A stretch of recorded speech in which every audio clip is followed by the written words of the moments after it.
ও আমার ইমানদার গোলামেরা শোনো, হাল আদুল্লুকুম আলা তিজারাহ, আমি আল্লাহ তোমাদেরকে এমন একটা ব্যবসার কথা কি বলবো না, এমন একটা আমলের কথা কি তোমাদেরকে বলবো না, তুজিকুম মিন আযাবিন আলীম, যে আমলটা করলে জাহান্নাম তোমাদের জন্য হারাম হয়ে যাবে, জাহান্নামের কঠিন শাস্তি থেকে তোমরা মুক্তি পাবে, এমন একটি আমলের কথা আমি কি আল্লাহ বলবো না? তুমিনুনা বিল্লাহি ওয়া রাসূলিহি ওয়া তুজাহিদুনা ফি সাবিলিল্লাহ। ও আমার গোলামেরা, এমন একটা ব্যবসার কথা কি বলবো না, এমন একটা আমলের কথা কি তোমাদেরকে বলে দেব না, যে আমলটা করলে জাহান্নাম তোমাদের জন্য হারাম হয়ে যাবে?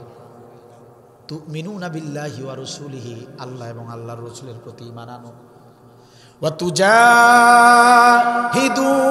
ফি সাবিলিল্লাহ, ঈমান আনার পর আল্লাহর জমিনে আল্লাহর দ্বীনকে কায়েমের জন্য জিহাদে চালিয়ে যাও, জিহাদে চালিয়ে যাও। এই জিহাদের আমলটা যদি করতে পারো, আমি আল্লাহর ওয়াদা জাহান্নামের আগুন তোমাদের জন্য হারাম করে দিব। গোটা কোরআন ছেড়ে দিলাম, সারা বিশ্বের আলেমদের সঙ্গে চ্যালেঞ্জ করলাম, এই জিহাদের মতো এরকম একটা আয়াত কেউ যদি দেখাতে পারে যে এই আমলটা করলে জাহান্নামের আগুন হারাম, এমন ঘোষণা যদি জিহাদ ছাড়া অন্য কোনো আমলে থাকে, আব্দুল বারীর জীবনেও কোরআনের মঞ্চে উঠবে না। একটা আমল দেখান,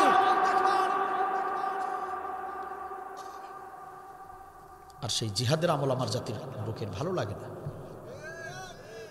আমার জাতির লোকদেরকে জিহাদের আলোচনাটা বুঝাতে পারলাম না। কাল সকালে এক শ্রেণীর নামধারী মুসলমানরা মোড়ে মোড়ে চায়ের দোকানে সমালোচনা করবে। আব্দুল বারী আসছিল গত রাতে, কিসের ওয়াজ? রাজনীতি করতে আসছিল। আরেকজন বলবে আব্দুল বারী আসছিল, কিছুটা শুনলাম ওয়াজ, কিসের ওয়াজ রে ভাই? ভোট চাইতে আসছিল। অথচ আল্লাহর কোরআন থেকে আমি কথা বলছি। আমার জাতির লোকদের কপালে এমনি আগুন লাগে নাই? আমার দেশের নামাজি, আমার দেশের হাজি, এরা যতটুকু নামাজটাকে বুঝেছে, যতটুকু হজ বুঝেছে, যতটুকু রোজা বুঝেছে, এতটুকু যদি এই জিহাদের আমলটা বুঝতো, এই 92% মুসলমানের জমিনে কোনো কালে কখনোই জালিম সরকার ক্ষমতায় আসতে পারত না। আমার দেশের, আমার এ জাতির লোকেরা আল্লাহর বিধান মতো সালাত আদায় করে, রুকুর সময় রুকু, সাজদার বিধানের সময় সাজদা, সাজদা থেকে আমার জাতির লোকেরা মাথা তুলতেই চায় না। সাজদা করে করে কপালে কালো দাগ ফেলেছে এরকম অনেক নামাজি, একবারের জায়গায় 5 বার হজ করেছেন এরকম অনেক হাজি, যারা আল্লাহর বিধান মতো হজব্রত পালন করেন, আল্লাহর বিধান মতো নামাজ আদায় করেন, মাঝে মাঝে তাহাজ্জুদ নামাজও পড়েন, যারা নিজেদের ছেলেমেয়ের বিয়ের সময় আল্লাহর বিধান মতোই ছেলেমেয়ের বিয়ে পড়ান, যারা জানাজার নামাজে আল্লাহর বিধান মতোই জানাজা পড়ান। অথচ আমার দেশের সেই নামাজি, সেই হাজি, সেই ইমানদারেরা রাষ্ট্র গঠনের যখন সময় আসে, নেতৃত্ব বাছাইয়ের যখন সময় আসে, সংসদ গঠনের যখন সময় আসে, আমার দেশের ওই নামাজিরা কালো দাগ ফেলেছে কপালে, ওই নামাজিরা, ওই 3 বার 5 বারের হাজিরা, আমার দেশের ওই রোজাদারেরা তখন ওই নির্বাচনের সময়, নেতা নির্বাচনের সময়, সংসদ গঠনের সময় আল্লাহর বিধানের কথা স্মরণ থাকে না। তখন আল্লাহ, আল্লাহর রসুলের বিধানকে বৃদ্ধাঙ্গুলি দেখিয়ে সমাজের সবচেয়ে বড় মদারু, সমাজের সবচেয়ে বড় তাসারু, সমাজের সবচেয়ে বড় জুয়ারু, সমাজের সবচেয়ে বড় দুর্নীতিবাজ, সমাজের সবচেয়ে নিকৃষ্ট নেতাকে সমর্থন দিয়া দিয়া সংসদে পাঠিয়ে দেয়, যে কারণে এ জাতির কপালে কখনো শান্তি আসে নাই, আসতেও পারে না।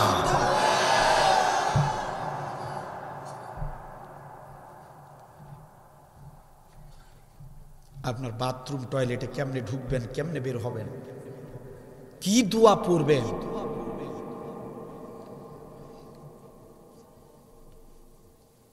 মাথায় কি ঢুকতেছে কথা? বাথরুম টয়লেট এর চেয়ে ছোট বিষয়, ছোট কাজ আর কিছু আছে? সেই টয়লেটে কেমনে যাবেন, কেমনে বের হবেন, কি বলতে হবে, সেটাও আল্লাহ বিধান দিয়ে দিয়েছেন। সেই বিধান আল্লাহ বাকি রাখেন নাই। অথচ আপনার জীবনের সবচেয়ে বড় বিষয় রাজনৈতিক বিষয়, মানব জাতির সবচেয়ে গুরুত্বপূর্ণ বিষয় রাজনৈতিক বিষয়, রাষ্ট্রীয় বিষয়। কারণ একটা রাষ্ট্র ঠিক করে ওই রাষ্ট্রের জনগণ সুখে থাকবে না দুঃখে থাকবে। একটা রাষ্ট্র সে ঠিক করে 5টা বছর এদেশের জনগণ বেগুন ভর্তা দিয়ে ভাত খাবে না গোস্ত ভাত খাবে। একটা রাষ্ট্র সে ঠিক করে 5টা বছর এদেশের জনগণ দিনে দিনে গরিব হবে না দিনে দিনে উন্নত হবে। রাষ্ট্রের উপর নির্ভর করে। একটা রাষ্ট্র আপনাকে চাইলে মসজিদে ঢুকতে দিতে পারে, একটা রাষ্ট্র চাইলে আপনাকে মসজিদে ঢুকতে দিবে না, একটা রাষ্ট্র চাইলে আপনার ইসলামের প্রচার করার সুযোগ দিতে পারে, একটা রাষ্ট্র না চাইলে আপনাকে ইসলামের প্রচার করার সুযোগ দিবে না। এই রাষ্ট্রের উপরে সব কিছু, এই রাষ্ট্রের উপরে আপনার সমস্ত আমল। সেই রাষ্ট্র গঠনের সময় আপনি ইসলাম মানবেন না, রাষ্ট্র গঠনের সময় আল্লাহর বিধান আপনি মানবেন না, আর আপনি সাজদার উপর সাজদা দিবেন, হজের উপর হজ করবেন। ওয়াল্লাহি ওই নামাজি ওই হাজি যদি নামাজ রোজা হজ জাকাত দিয়ে জান্নাতে যায়, আল্লাহর এই কোরআন মিথ্যা হয়ে যাবে, মিথ্যা হয়ে যাবে। নাউজুবিল্লাহ। এত কিছু বোঝেন আপনারা, এটা বোঝেন না। জাতির লোকেরা যদি শিক্ষা না নেয়, 16টা বছর জালিমদের চাবুকের আঘাত পিঠের উপর পড়েছে, এরপরে ওই জাতির লোক যদি শিক্ষা না নেয়, এই জাতির লোকরা যদি কোরআনের কাছে ফিরে না আসে, বিশ্বাস করেন আল্লাহ তাআলার পক্ষ থেকে সরাসরি গজব আসবে, সরাসরি গজব। কোরআনের কাছে আসতে হবে, পুরোপুরি কোরআনটাকে মেনে চলতে হবে সব জায়গায়। সম্মানিত ভাইয়েরা আমার, আপনারা যদি ভুটানের জমিনে বেড়াতে যান, দেখতে পারবেন ভুটানের চারপাশে শুধু পাহাড় আর পাহাড়। আপনারা যদি চীন দেশে ঘুরতে যান, চীন দেশে গেলে দেখতে পারবেন চীনের অলিতে গলিতে শুধু ইঞ্জিনিয়ার। আর যদি ব্রাজিলের জমিনে বেড়াতে যান, দেখতে পারবেন ব্রাজিলের অলিতে গলিতে শুধু ফুটবলার। দুঃখজনক হলেও সত্য, আমাদের প্রিয় বাংলাদেশ, এ দেশের অলিতে গলিতে যদি যান, দেখতে পারবেন শুধু চোর আর বাটপার। এই চোর বাটপারের বাংলাদেশটাকে যদি আদর্শ একটি রাষ্ট্রে পরিণত করতে চান, প্রিয় ভাইয়ের আমার, এই দুর্নীতিবাদ সুদখোর ঘুষখোর এই বাংলাদেশটাকে যদি ইনসাফ ভিত্তিক একটি রাষ্ট্র বানাতে চান, তাহলে আর কোনো পথ খোলা নাই। কুরআনুল কারীমের সংবিধান আমাদের দরকার। কিতাবুন আনজালনাহু ইলাইকা লিতুখরিজান নাসা মিনাজ যুলুমাতি ইলান নূর। আল্লাহ রাব্বুল আলামিন বলেন, গোলামেরা শোনো, এই কুরআনুল কারীম এমনিতেই তোমাদের প্রতি আমি নাজিল করি নাই রে গোলাম। এই কুরআনুল কারীমের কাজ হলো সমস্ত জাহেলিয়ার অন্ধকার থেকে মানব জাতিকে এই কুরআনুল কারীম আলোর পথ দেখায়। এই কুরআনুল কারীমের শক্তি হলো, ক্ষমতা হলো, এই কুরআনুল কারীম সুদ ঘুষ দুর্নীতির সমাজটাকে মোচন করে দিয়ে আদর্শ রাষ্ট্র তৈরি করে দিতে পারে। এই কুরআনুল কারীমের কাজ হলো জাহান্নামের পথ থেকে ধরে ধরে তামাম মানবতাকে জান্নাতের পথ দেখাতে পারে। চিৎকার দিয়ে বলেন সুবহানাল্লাহ। শান্তি মুক্তি যদি পেতে চান, তাহলে কোরআনের কাছে আসতে হবে। কোরআন পারে শান্তি দিতে, কোরআন পারে মুক্তি দিতে। মানুষের তৈরি করা দল, মানুষের তৈরি করা দলের নেতা, এরা কখনো কোনো সময় সুখ শান্তি মুক্তি দিতে পারে নাই, ভবিষ্যতেও পারবে না। ঠিক কিনা বলেন? আল্লাহ রাব্বুল আলামিনের জন্য বলেন, গোলামেরা, ও গোলামেরা, জিহাদের আমল এমনি এমনিতেই দেই নাই, এমনি এমনিতেই ফরজ করি নাই রে গোলাম। সুখ শান্তি আর যদি মুক্তি পেতে চাও, দিন কায়েমের প্রয়োজন হবে, দিন প্রতিষ্ঠিত করতে হবে। কোরআনের বিধান যদি প্রতিষ্ঠিত হয়, তাহলে সবাই তাদের ন্যায্য অধিকার ফিরে পাবে। দিন যদি কায়েম হয় তাহলে গাছতলার লোকেরা আর গাছতলায় থাকবে না, আর ওই 10 তলার লোকেরা যারা টাকা পাচার করে বিদেশে নিয়ে যায় তারা ওই 10 তলায় থেকে দুর্নীতি করার সুযোগ পাবে না। একটা সামঞ্জস্য সুষম বন্টনের সুন্দর একটা পরিবেশ যদি চাও তাহলে দিন কায়েম করে দাও। আর দিন কায়েম করতে গেলে গোলামেরা জিহাদ করতে হবে। দিন কায়েম হলেই সুখ পাবে, আর সেই সুখ যাতে তোমরা পাও এই কারণে আমি তোমাদের প্রতি জিহাদের আমলটাকে ফরজ করে দিয়েছি। জিহাদ। এখন প্রশ্ন করবেন, হুজুর জিহাদ করতেছেন, জিহাদটা কি জিনিস বুঝায়া বলেন। জিহাদ মানে হলো আরবি শব্দ, জিহাদ মানে হলো বাংলায় চেষ্টা করা, ইংরেজিতে ট্রাই। বাংলায় চেষ্টা, ইংরেজিতে ট্রাই, আমার আল্লাহর ভাষায় আরবিতে সেটাকে বলা হয় জিহাদ। অথচ বিগত 16টি বছর আমাদের দেশের জালিম সরকার জিহাদের আমলকারী লোকদেরকে সন্ত্রাসী মামলা দিয়েছে। যারাই জিহাদের কথা বলেছে, যারাই দিন কায়েমের কথা বলেছে, যারাই দিন কায়েমের মিছিল করেছে তাদের বিরুদ্ধে মামলা হামলা করেছে। যারাই জিহাদ করেছে তাদেরকে জঙ্গি বলে আখ্যা দিয়েছে, ঠিক কিনা বলেন। যারাই জিহাদ বলেছে, জিহাদের আমল করেছে তাদেরকেই রাজাকার বলে ডেকেছে, তাদেরকেই মানবতা বিরোধী বানানো হয়েছে, তাদেরকেই মানবতা বিরোধী বানিয়ে ফাঁসির কাস্টে ঝুলানো হয়েছে, বাকিদেরকে জেলখানার ভিতরে ঢুকিয়ে রাখা হয়েছে। এমন কোনো থানা নাই, এমন কোনো ইউনিয়ন নাই জিহাদের আমল করেছে অথচ 2-1 জেল খাটে নাই। 16টা বছর এমন ইতিহাস কেউ দেখাতে পারবে না, ঠিক কিনা বলেন। আমার আল্লাহ বলেন, গোলামেরা শোনো, ওই পুতুলের মা হাসিনা যে যাই বলুক না কেন, ওরা রাজাকার বলুক না কেন, তোমাদেরকে মানবতা বিরোধী বলুক না কেন, ওরা তোমাদেরকে সন্ত্রাসী বলুক না কেন, ওরা তোমাদের মুখে থুতু দিলে দিবে, ওরা তোমাদের উপর নির্যাতন করলে করবে। হতাশ হয়েও না রে গোলাম, হতাশ হয়েও না। সারা দুনিয়ার মানুষ তোমাদের বিরুদ্ধে কথা বলতে পারে, সারা দুনিয়ার মানুষ তোমাদেরকে মেরে ফেলার ষড়যন্ত্র করতে পারে, কিন্তু আমি আল্লাহ বললাম এই জিহাদটা হলো আমি আল্লাহর প্রিয় আমল। এই জিহাদের আমল যারা করে ওই গোলামরা হলো আমি আল্লাহর প্রিয় গোলাম। চিৎকার দিয়ে বলেন সুবহানাল্লাহ। আল্লাহ রাব্বুল আলামিন বললেন, কি সুন্দর কথা বললেন। প্রিয় ভাইরা আমার, শুনলে প্রাণটা ভরে যায়। আল্লাহ রাব্বুল আলামিন কুরআনুল কারীমে বললেন, ইন্নাল্লাহা ইউহিব্বুল লাযিনা ইউকাতিলুনা ফি সাবিলিহি সাফফান কান্নাহুম বুনিয়ানুম মারসুস। আল্লাহ তাআলা বলেন, গোলামেরা শোনো, ইন্নাল্লাহা, নিশ্চয়ই আল্লাহ, ইউহিব্বুল লাযিনা, হাজার হাজার কোটি কোটি গোলামদের ভিতরে ওই গোলামদেরকে মহব্বত করি আমি আল্লাহ। নিশ্চয়ই আমি আল্লাহ ওই গোলামদেরকে মহব্বত করি, ওই গোলামদেরকে ভালোবাসি। ইউকাতিলুনা ফি সাবিলিহি, আল্লাহর পথে যারা সংগ্রাম করে, যারা লড়াই করে, দিন কায়েমের জন্য প্রচেষ্টা করে, আমি আল্লাহ নিশ্চয়ই আমি আল্লাহ ওই গোলামদেরকে সবচেয়ে বেশি ভালোবাসি। কথাকার আল্লাহ বলছেন ওই গোলামদেরকে আমি ভালোবাসি। ইউহিব্বুল লাযিনা, তাদেরকে ভালোবাসি। ইউকাতিলুনা ফি সাবিলিহি, আল্লাহর পথে যারা জিহাদ করে, লড়াই করে, কতল, আল্লাহর পথে যারা লড়ে, সংগ্রাম করে, আমি আল্লাহ ওই গোলামদেরকে সবচেয়ে বেশি ভালোবাসি। সুবহানাল্লাহ। তাহলে সেই জিহাদের আমল করার কারণে পৃথিবীর কোন এক গোষ্ঠী যদি আমাকে রাজাকার বলে, আমার তো আফসোস করার কোনো কথা নয়, আমার তো কষ্ট পাবার কোনো কারণ নাই। পৃথিবীর সমস্ত মানুষরা যদি আমাকে সন্ত্রাসী বলে ডাকে, আমি যদি মুমিন হই, আমার তো কষ্টের কোনো কারণ নাই।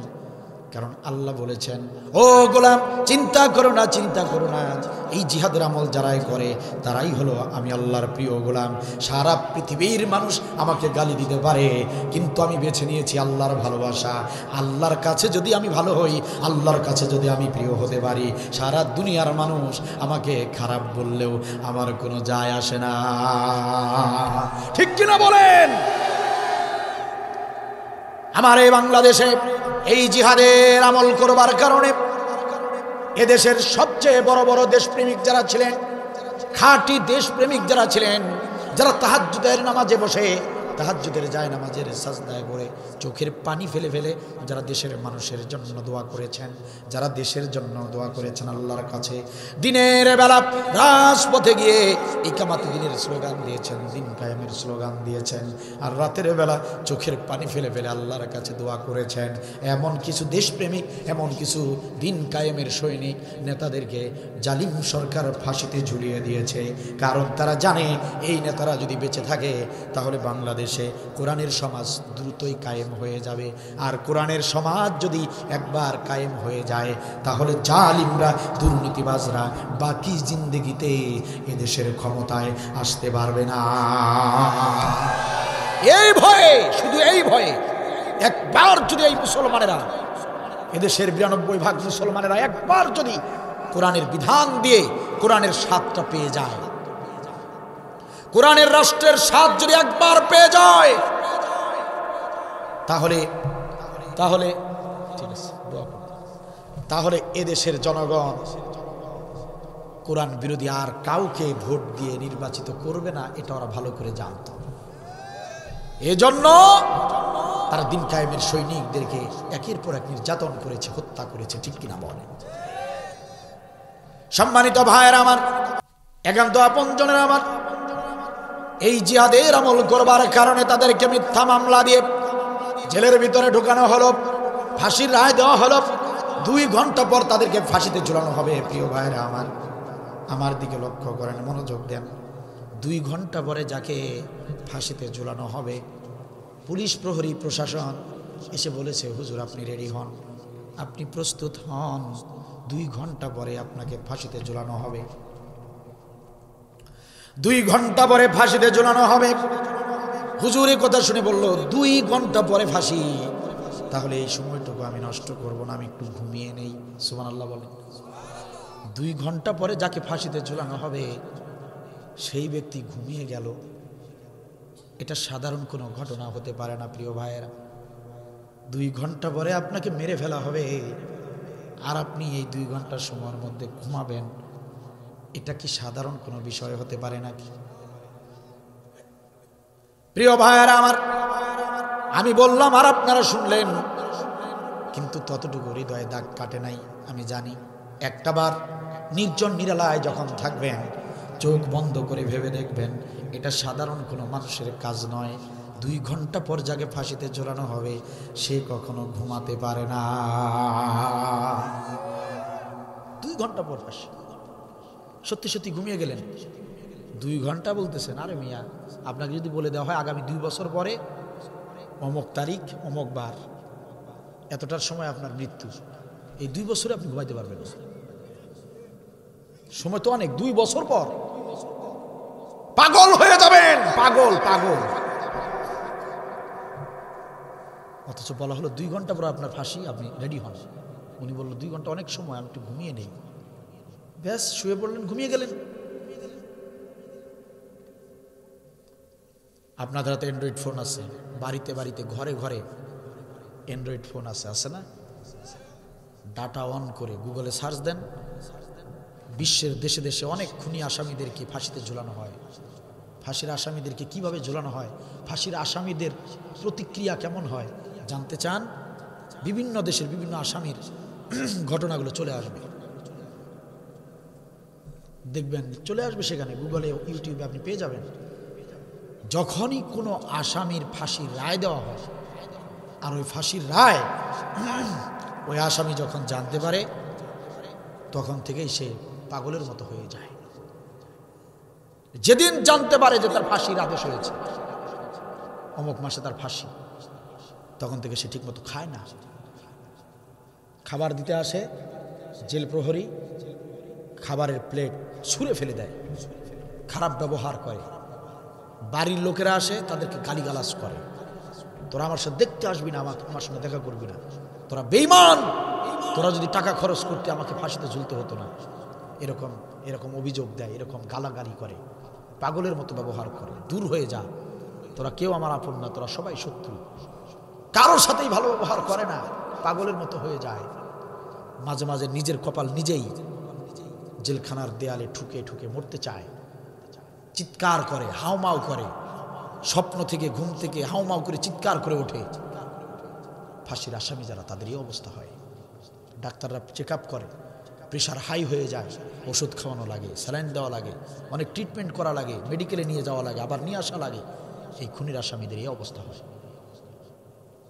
আর জিহাদের সৈনিকদের ডাক্তার গিয়ে চেক আপ করে, প্রেশার স্বাভাবিক, আলহামদুলিল্লাহ বলবেন না? শরীর স্বাস্থ্য স্বাভাবিক, কান্নাকাটি নাই, হাওমাও নাই, চিল্লাচিল্লি নাই, খাওয়ার সময় খাওয়া, ঘুমের সময় ঘুম, নামাজের সময় নামাজ। সুবহানাল্লাহ বলবেন না? 2 ঘন্টা পর ফাঁসি। ছেলেকে ডাক দিয়ে বলেছে, ছেলে আমার বলো তো, ফাঁসির মঞ্চে কি পোশাক পরে যাব, লুঙ্গি না পাঞ্জাবি পাজামা? সাধারণ কথা ভাবছেন এটা? না, এটাও সাধারণ কোনো কথা নয়। আর এটা তো বর যখন বিয়ে করতে যায়, বর যখন বিয়ে করতে যায়, এই কথাটা ওই বিয়ের বর বলে, একবার তার বন্ধুকে বলে, বন্ধু কোনটা পরে যাব, বিয়ে করতে যে যাবো কোনটা পরে যাব, এটা মানাচ্ছে কিনা, নাকি শিরোয়ানি পরবো? আবার একবার দুলাভাইকে বলে, দুলাভাই কোনটা পরবো, কোনটা পরলে ভালো হবে, বিয়ে যে করতে যাব শিরোয়ানি পরবো না পাঞ্জাবি পরবো, কোনটা পরলে ভালো হবে? আরে ভাই, এটা তো জিজ্ঞেস করে বর যখন বিয়ে করতে যায়, শ্বশুর বাড়িতে প্রথম দিন যখন যায়, তখন এই কথা জিজ্ঞেস করে। একবার বন্ধুকে বলে, একবার দুলাভাইকে বলে, কোন পোশাক পরলে ভালো লাগবে? আর জিহাদের সৈনিক, উনি ফাঁসির মঞ্চে যাবেন, ছেলেকে জিজ্ঞেস করে, ছেলে কোন পোশাক পরলে ভালো হবে? ফাঁসিতে তো নয়, মনে হয় উনি বিয়ে করতে যাচ্ছে। সুবহানাল্লাহ বলবেন না? ছেলে বলেন, আব্বাজান সারা জীবনের তামান্না ছিল, আপনার স্বপ্ন ছিল শাহাদাত, সারা জীবন দিন কায়েমের আন্দোলন করেছেন, আল্লাহ আপনাকে শহীদ হিসেবে কবুল করতে যাচ্ছেন, কিছুক্ষণের মধ্যে আপনি শহীদ হয়ে যাবেন। আপনার তো সফলতার দিন, কারণ মুমিন জীবনের সবচেয়ে বড় সফলতা শহীদ হওয়া। এর চেয়ে বড় সফলতা আর কিছু হতে পারে না। কথা বলেন না কেন? এর চেয়ে বড় সফলতা আর কিছু হতে পারে না।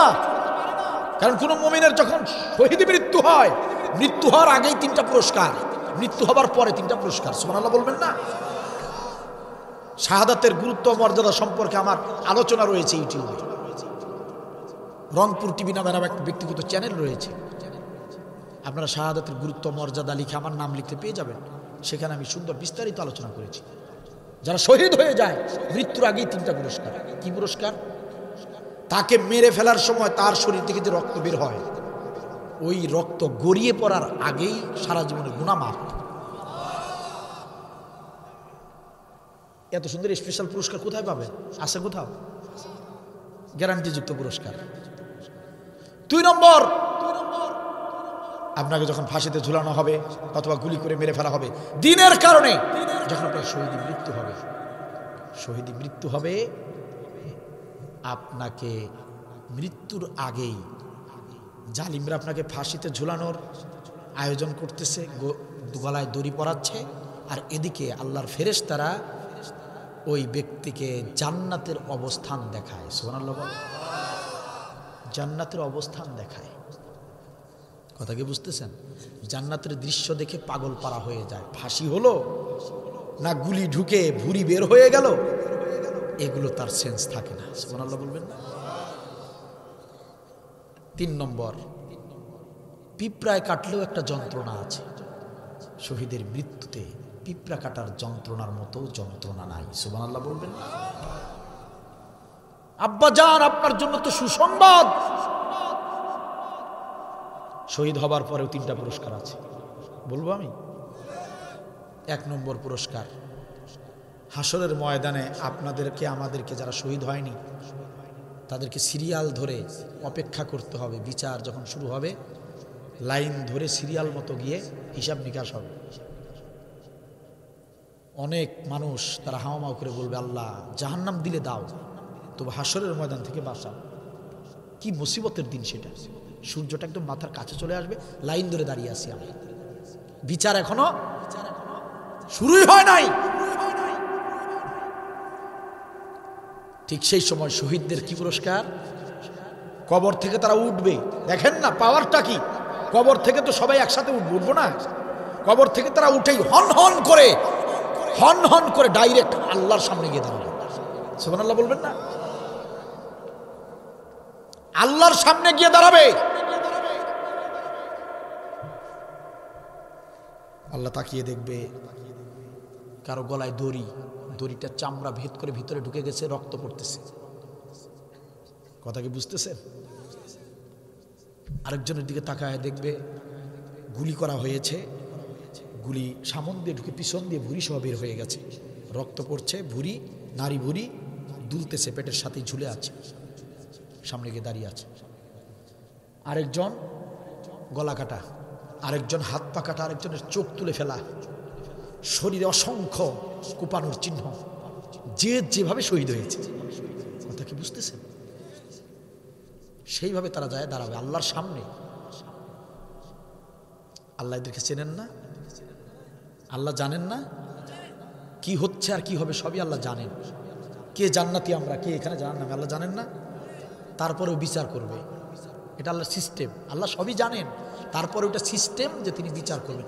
জানেন কিন্তু আবার তিনি জেনে নেবেন। সুবহানাল্লাহ বলবেন না? আল্লাহ রাব্বুল আলামিন ফেরেশতাদেরকে ডাক দিয়ে বলবে, ফেরেশতারা কোথায় তোমরা? ও ফেরেশতারা, তোমরা কোথায় থাকো? দায়িত্ব পালন করো না কেন? কোথায় আছো?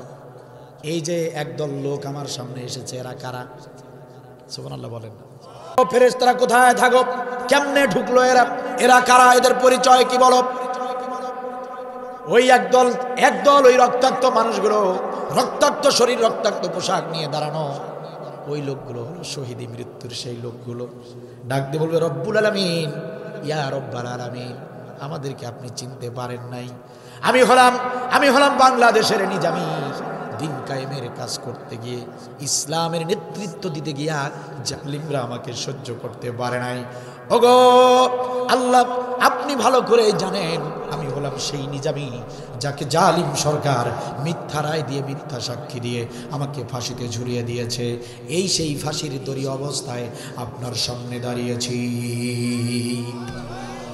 আরেকজন ডাকতে বলবে, রব্বুল আলামিন, আমি বাংলাদেশের আল্লামা সাঈদী, কোনো অপরাধ ছিল না গো মাওলা, কোনো অপরাধ ছিল না আমার। জেলখানার ভিতরে 13টা বছর বন্দি রাখলো। শুধু তাই করে নাই আল্লাহ, শুধু তাই নয়, এরপরে মেডিকেলে নিয়ে গিয়েছে। আমি অসুস্থ ছিলাম না, অসুস্থতার কথা বলে মেডিকেলে নিয়ে আমাকে ইঞ্জেকশন পুশ করে হত্যা করেছে। আমি আল্লামা সাঈদী। এক এক শহীদ এক এক তাদের পরিচয় দিয়ে আল্লাহকে বলবে, রব্বুল আলামিন, আপনার খুশির জন্য আপনার পথে আমরা নিহত হয়েছি। আমরা চাইলেই জমিদারি হালতে আমরা সুখে শান্তিতে থাকতে পারতাম, কিন্তু বাতিলের কাছে আপোষ করি নাই। আপনার পথে লড়াই করতে গিয়ে শহীদ হয়েছি। সুতরাং রব্বুল আলামিন, আপনি এবার আপনার ওয়াদা পূর্ণ করুন। কথা কি বুঝতেছেন? আল্লাহ বলবে, ফেরেশতারা দেরি করো না, আর দেরি করো না। এরা তো আমার শহীদি বান্দা, এরা তো আমার শহীদ বান্দা।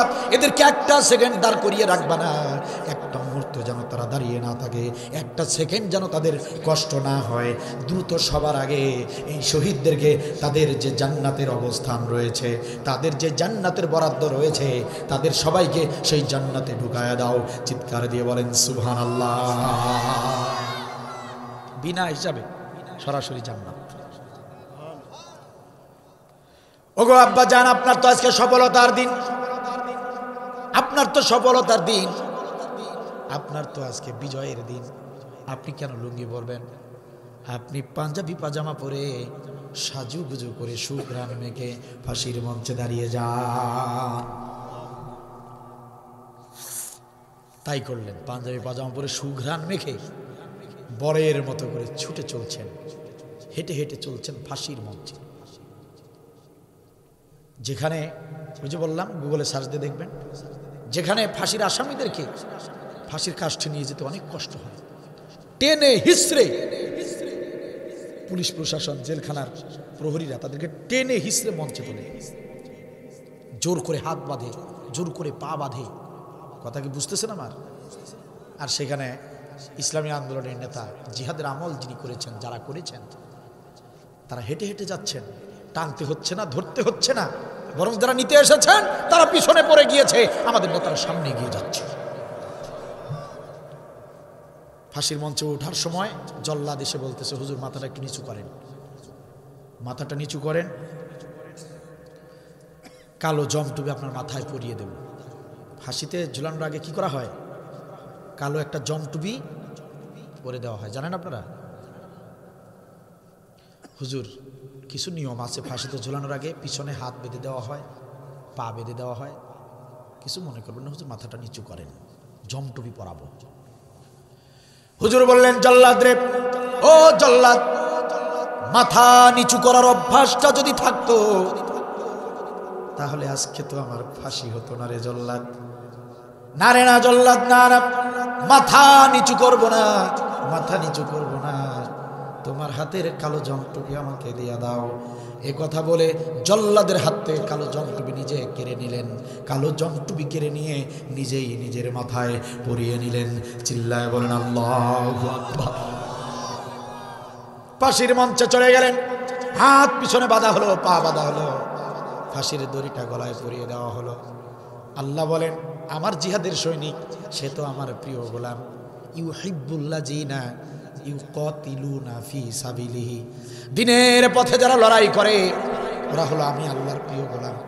এজন্য আল্লাহ রাব্বুল আলামিন তখন ওই প্রিয় গোলামের কাছে ফেরেশতা পাঠান, তাতানাজ্জালু আলাইহিমুল মালাইকা আল্লা তাখাফু ওয়ালা তাহজানু ওয়া আবশিরু বিল জান্নাহ। আল্লাহু আকবার।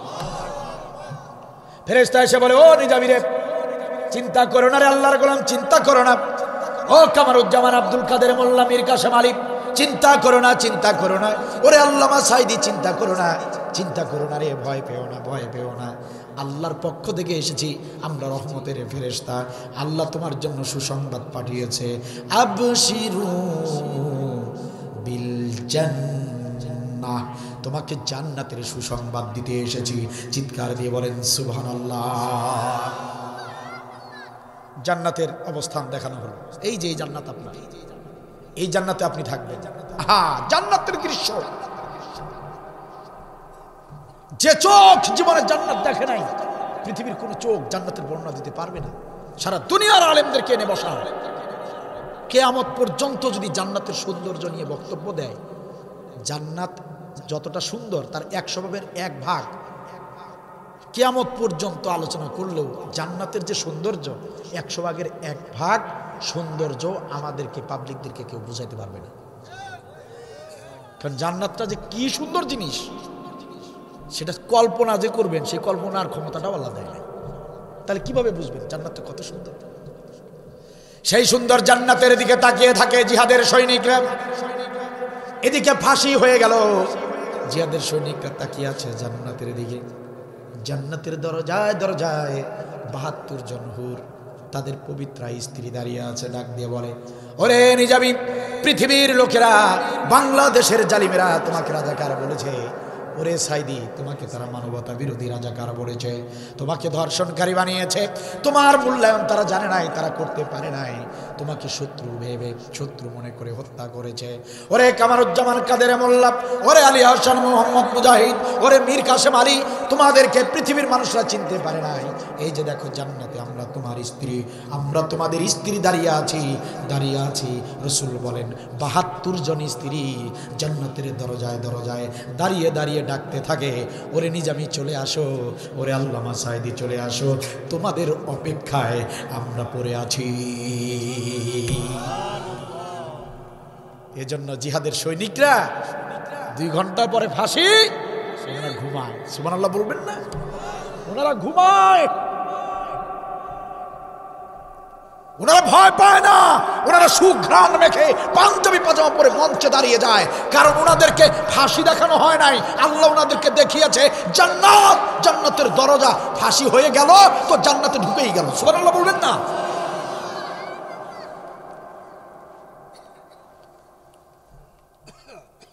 এই একটাই অপরাধ, জিহাদ। যে কাজের বেশি রিস্ক সেই কাজের পুরস্কার বড়। যে কাজটা যত কঠিন ওই কাজের মজুরিও বেশি দেওয়া লাগে। কি ঠিক কিনা? আমার আল্লাহ সেটাই কোরআনে বুঝিয়েছেন। গোটা কোরআনে একটা আমল রিস্ক, খুব রিস্ক, সেটা হচ্ছে জিহাদ। জীবন নাশের আশঙ্কা আছে। এই আমল করলেই আপনি ধরা খাবেনই। কথা কি বুঝছেন? হয় মার খাবেন, নয় মামলা খাবেন, নইলে পারিবারিকভাবে মার খাবেন, নইলে ফসলের মার খাবেন, নইলে ব্যবসায় আগুন লাগবে। যেটাই হোক, শত্রু বাহিনী আপনার সাইজ করবেই। এটা সেই আমল। আল্লাহ বলতেছেন এই জন্য আমি পুরস্কারও বাড়িয়ে দিয়েছি। সুবহানাল্লাহ। আল্লামা সাঈদীর কি অপরাধ? এই অপরাধ, জিহাদ। ভারত সরকারের নির্দেশে আল্লামা সাঈদীকে হত্যা করা হবে। কেন? কারণ আল্লামা সাঈদী ছিল ভারত সরকারের প্রধান শত্রু। পৃথিবীর বুকে মাত্র একজন ব্যক্তি গোটা জিন্দেগি ভারতের বিরুদ্ধে কথা বলেছেন, ভারতকে ল্যাংটা করে দিয়েছেন, ভারতের মুখোশ উন্মোচন করে দিয়েছেন। একজন ব্যক্তি, স্পষ্ট ভাষায়, তিনি ছিলেন আল্লামা সাঈদী রহমাতুল্লাহি আলাইহি। এজন্য ভারতের চরম শত্রু ছিল আল্লামা সাঈদী। ভারতের নির্দেশে তাকে হত্যা করা হয়েছে। অথচ তিনি ছিলেন এদেশের সবচেয়ে জনপ্রিয় একজন আলেম। এদেশের শুধু গোটা পৃথিবীর সবচেয়ে জনপ্রিয় আলেম ছিলেন আল্লামা সাঈদী রহমাতুল্লাহি আলাইহি। বর্তমান সময়ে আমাদের আরেকজন ভাই আল্লাহর ভালোবাসায় তিনি রিক্তসিক্ত হয়েছেন। সারা পৃথিবীর মানুষ তার ভালোবাসায়, তার প্রেমে পড়ে গিয়েছে। তিনি হচ্ছেন আল্লামা মিজানুর রহমান আজহারি সাহেব। ঠিক কিনা বলেন? রহমান আজহারি বিগত সময়ে জালিম সরকার তাকে সহ্য করতে পারল না। ষড়যন্ত্র করে, ভয়ভীতি দেখিয়ে, চাপে ফেলে তাকে দেশ ত্যাগ করতে বাধ্য করিয়েছিল। তিনি এসেছেন জালিমের পতনের পর, তিনি এসেছেন। এরপর আসার পরে তিনি মাত্র 2-3টা প্রোগ্রাম করেছেন। আপনারা দেখেছেন যে যশোরের জমিনে 20 থেকে 25 লক্ষ লোক হয়েছে কোরআনের ময়দানে। জালিমরা চলে গেছে, কিন্তু জালিমদের যারা চেলা চামুন্ডা, জালিমদের যারা এই কর্মী, জালিমদের যারা সহায়ক ছিল, তারা তো আর পালায় নাই, তারা তো এই দেশেই আছে। তাদের আর সহ্য হচ্ছে না মিজানুর রহমান আজহারিকে। আপনারা শুনলে অবাক হবেন। আমি নিজে আশ্চর্য হয়ে গিয়েছি, কোন দেশে বাস করছি আমরা। ডক্টর মিজানুর রহমান আজহারির মতো একজন বিশিষ্ট ইসলামী আলোচক, সারা বিশ্বের যুবকদের, মুসলমান যুবকদের যিনি আইডল, সেই ডক্টর মিজানুর রহমান আজহারি মাথা কেটে যারা এনে দিতে পারবে তাকে 10 লক্ষ টাকা পুরস্কার ঘোষণা করেছে এক ভণ্ডবীর সাদিকুর হাশেমি নামের এই ভণ্ড লোকটা গতকাল এই ঘোষণা দিয়েছে। চিৎকার দিয়ে বলেন নাউজুবিল্লাহ। কোন দেশে বাস করছি আমরা? এত বড় সাহস কোথায় পেল এই ভণ্ড তরিকার ভণ্ডবীর সাদিকুর হাশেমি আমাদের কলিজার টুকরা আজহারিকে হত্যা করার ঘোষণা দেয়, 10 লক্ষ টাকা পুরস্কার ঘোষণা করে। এই ভণ্ড আরো বলেছে যে যদি 3 টুকরো করে এনে দিতে পারো, 3 টুকরো করে এনে দিতে পারলে 10 লক্ষ টাকা পুরস্কার দেওয়া হবে। অবাক হয়ে গেলাম, আশ্চর্য হয়ে গেলাম। সেও একজন মুসলমান নামধারী, ওয়াজের মঞ্চে কথা বলেছে। ওয়াজ করতে সময় এই কথা সে ঘোষণা করেছে। সম্মানিত ভাইরা, কুড়িগ্রাম জেলার মুসলমানেরা, আজকের এই কোরআনের মাহফিল থেকে আমরা বলতে চাই, প্রিয় মুসলমানেরা আমার, প্রিয় ভাইয়েরা আমার, কোরআনের মঞ্চ থেকে আমরাও বলতে চাই, অন্তর্বর্তী সরকারের প্রধান ডক্টর মোহাম্মদ ইউনূস অতি শীঘ্রই আপনি এই কুলাঙ্গার বদমাইশ এই ভণ্ডপীর সাদিকুর হাশিমিকে গ্রেপ্তার করুন এবং হত্যা করার হুকুমদাতা হিসেবে তাকে সর্বোচ্চ শাস্তি ফাঁসিতে ঝুলিয়ে মৃত্যুদণ্ড দান করুন। কারণ আমাদের এই বাংলাদেশে এমন নিকৃষ্ট জঘন্য ঘটনা এর আগে কখনো ঘটে নাই। এরকম দুঃসাহস কেউ দেখাতে পারে নাই, ঠিক কিনা বলে? এদেশের সর্বোচ্চ পর্যায়ের জনপ্রিয় আলেম, তার মাথা কেটে নিলে 10 লক্ষ টাকা পুরস্কার দিতে পারে, এমন দুঃসাহস পায় কি করে? তাকে রিমান্ডে নিন, তার কাছ থেকে জানতে হবে তার পিছনে কারা আছে, কারা তাকে ঘোষণা দেওয়ার জন্য বলেছে, এটা আমাদেরকে জানতে হবে, ঠিক কিনা বলে?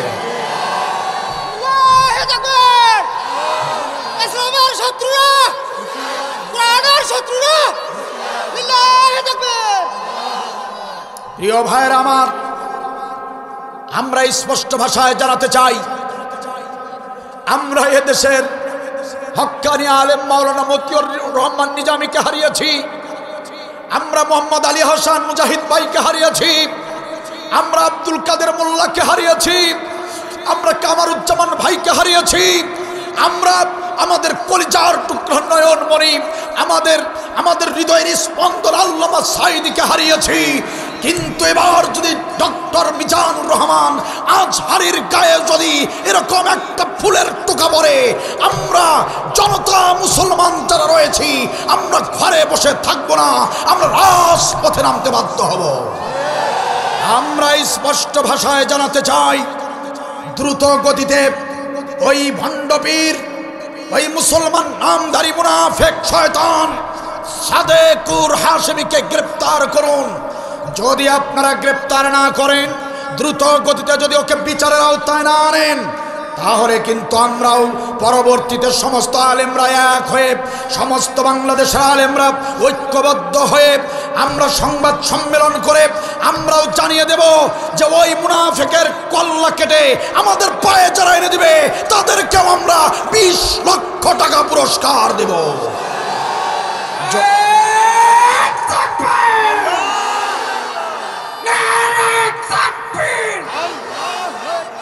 ইসলামের শত্রুরা, আজারি ভাইয়ের শত্রুরা,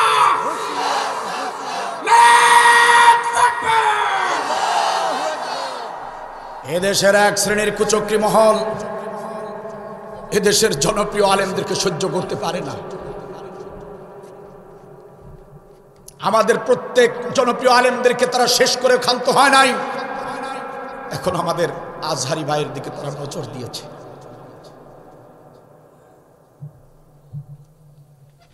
ডক্টর মিজানুর রহমান আজহারি শুধু আজহারি নয়, এদেশের মানুষদেরকে জানতে হবে, তাদের মনে রাখা উচিত ডক্টর মিজানুর রহমান আজহারি একজন নয়, বরং 18 কোটি মুসলমানের ভালোবাসা, 18 কোটি মুসলমানের ভালোবাসা। সুতরাং তার বিরুদ্ধে কোনো বক্তব্য নয়, কোন রাজনৈতিক দলের নেতাও তার বিরুদ্ধে বক্তব্য দিবেন না, তাহলে আপনাদেরকে ছেড়ে আমরা কথা বলবো না। আপনি যে দলের যত বড় নেতা হন, আপনাকে আমরা ছাড়বো না। আর ওই ভণ্ড পীরকে দ্রুত গতিতে বিচারের আওতায় আনুন, এই দেশটাকে সুন্দর করে চলতে দিন। এরকম দুঃসাহসিক কথা বলার আর কারো সাহস যাতে ভবিষ্যতে না হয়, এর জন্য ওই ভণ্ডকে উপযুক্ত শাস্তি দিতে হবে। কথা বলেন ঠিক কিনা? সম্মানিত ভাইয়ের আমার, আমরা সেই সাথে স্পষ্ট ভাষায় জানাতে চাই, এই দেশে কার হত্যার বিচার হবে কি হবে না তা নিয়ে আমাদের তেমন মাথা ব্যথা নাই।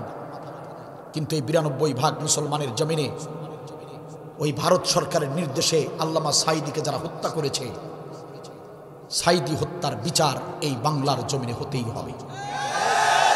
কোন দলের পক্ষ থেকে আমরা ঘোষণা দিচ্ছি না, আমরা তৌহিদি মুসলমানরা সাধারণ পাবলিক, আমাদের প্রাণের দাবি আল্লামা সাঈদী হত্যার বিচার এদেশে হতেই হবে। কথা বলে ঠিক কিনা? এই দেশের জমিন থেকে আল্লামা সাঈদী হত্যার আসামিরা যদি পালিয়ে হিন্দুস্তানে চলে যায়, তাহলে আমরা আর ঘরে বসে থাকবো না। অন্তর্বর্তী সরকারকে বলতে চাই, ব্যারিস্টার সুমন জেলখানায় আছে, ও আল্লামা সাঈদীর হত্যার সঙ্গে জড়িত, ওই কুলাঙ্গার যেন বের হতে না পারে সে ব্যাপারে সজাগ থাকতে হবে। আল্লামা সাঈদীকে যে ডাক্তারের তত্ত্বাবধানে রাখা হয়েছিল, ডাক্তার জামান, ওই কুলাঙ্গার যেন বাংলাদেশ ছেড়ে পালিয়ে হিন্দুস্তানে যেতে না পারে, এ ব্যাপারেও এই অন্তর্বর্তী সরকারকে সজাগ থাকতে হবে। কথা বলে ঠিক কিনা? আমাদের কলিজার টুকরা আল্লামা সাঈদী হত্যার বিচার এই বাংলার জমিনে যদি না হয়, আমরা মুসলমানেরা রাজপথে যেতে বাধ্য হব, আমরা বাড়ি ঘর ছাড়তে বাধ্য হব, আমরা ব্যবসা বাণিজ্য সব কলকারখানা বন্ধ করতে বাধ্য হব, আমরা রাজপথে শুয়ে পড়ব। আল্লামা সাঈদী হত্যার বিচার না হওয়া পর্যন্ত আমরা কেউ বাড়িতে ফিরব না, কেউ বাড়িতে ফিরব না। কারা কারা রাজি আছেন দুহাত তুলে আল্লাহকে দেখা।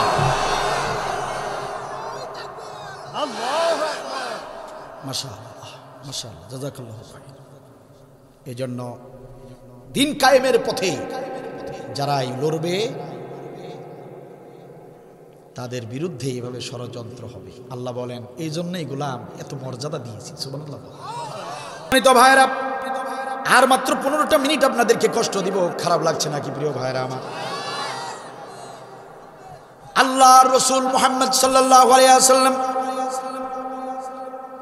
এই জিহাদের আমল সম্পর্কে তিনি বলেন, এই জিহাদের আমল কতটা গুরুত্বপূর্ণ। শোনো সাহাবীরা, উটের দুধ দহন করতে যতটুকু সময় লাগে, উটের দুধ দহন করতে যতটুকু সময় লাগে, এতটুকু সময় আল্লাহর কোনো বান্দা বান্দি যদি জিহাদের পথে ব্যয় করে, আল্লাহ রসুল বলেন ওই ব্যক্তির জন্য জান্নাত ওয়াজিব হয়ে যায়।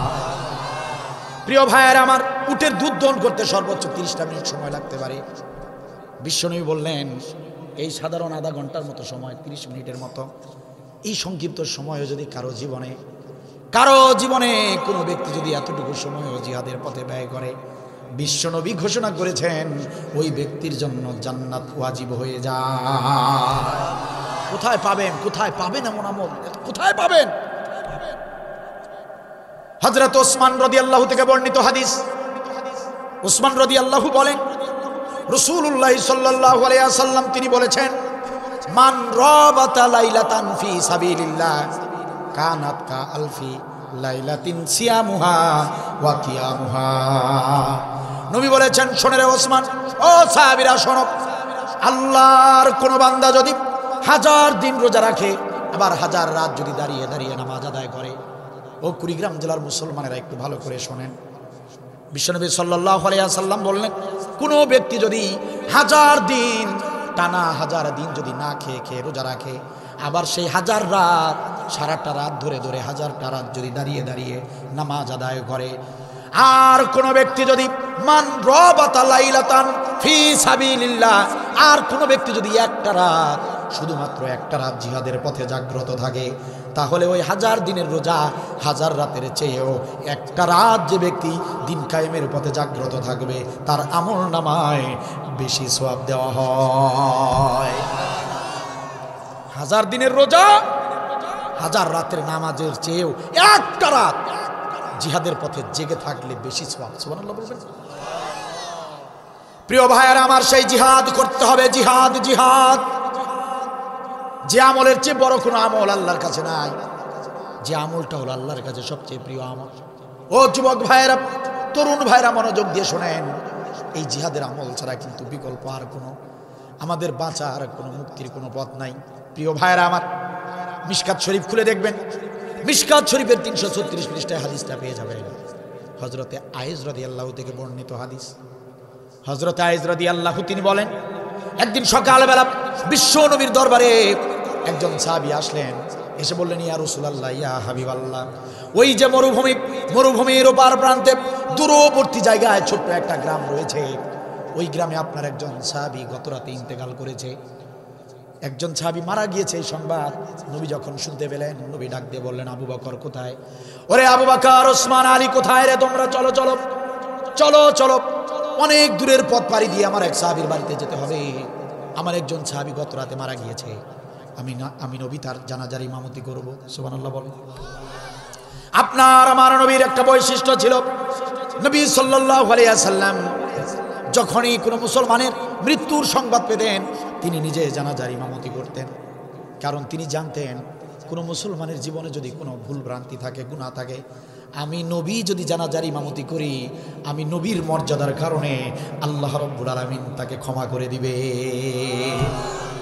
এজন্য আপনার আমার নবী সব সময় জানাজার ইমামতি করতেন।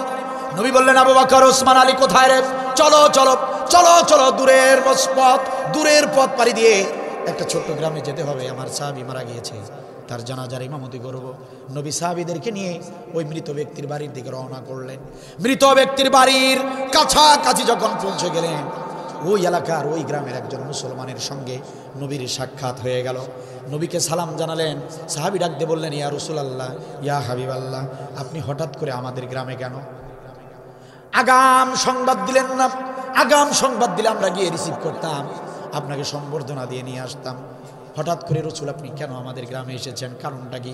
নবী বললেন, সাহাবীরা আমার, ও সাহাবী, তুমি কি জানো না তোমারই গ্রামে আমার একজন সাহাবী মারা গিয়েছে?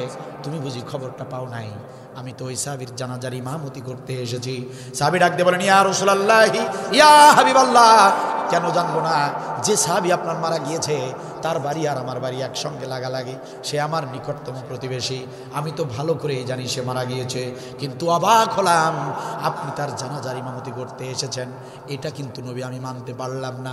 ইয়া রাসূলুল্লাহ, আপনি কার জানাজার ইমামতি করতে এসেছেন? ওগো রাসূল, আপনি কার জানাজার ইমামতি করবেন?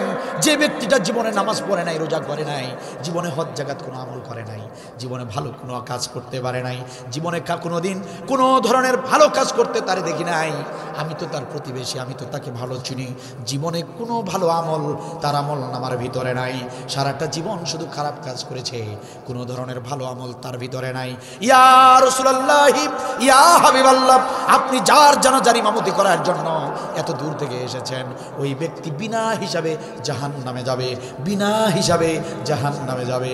আপনি জান্নাতি নবী হয়ে এরকম জাহান্নামী ব্যক্তির জানাজা নামাজ পড়াবেন না। প্রিয় কুড়িগ্রাম জেলার মুসলমান ভাইয়েরা, নবী এ কথা শুনে বড় কষ্ট পেলেন। আহারে সাহাবী আমার, তুমি মৃত্যু, তোমার মরণ হয়ে গেল, মৃত্যু হবার সঙ্গে সঙ্গে তোমারই গ্রামের মুসলমানেরা বলতেছে তুমি জাহান্নামী। আহারে মৃত সাহাবী, তোমার বড় দুর্ভাগ্য, কেন তুমি ভালো আমল করো নাই? মনে মনে নবী বলেন আর কষ্ট পাচ্ছেন, দুঃখ পাচ্ছেন। আহারে সাহাবী আমার। নবী বললেন, সাহাবী রে, যাই হোক, যা কিছুই হয়ে থাক, আগে চলো তার বাড়িতে যাই। নবী সব সাহাবীদেরকে সাথে নিয়ে মৃত সাহাবীর বাড়িতে ঢুকে পড়লেন। তিনি ঢুকে দেখলেন ওই মৃত সাহাবীকে গোসল করানো হয়েছে, কাফন পরানো হয়েছে, খাটিয়ার উপরে সুন্দর করে লাশটা শুইয়ে রাখা হয়েছে।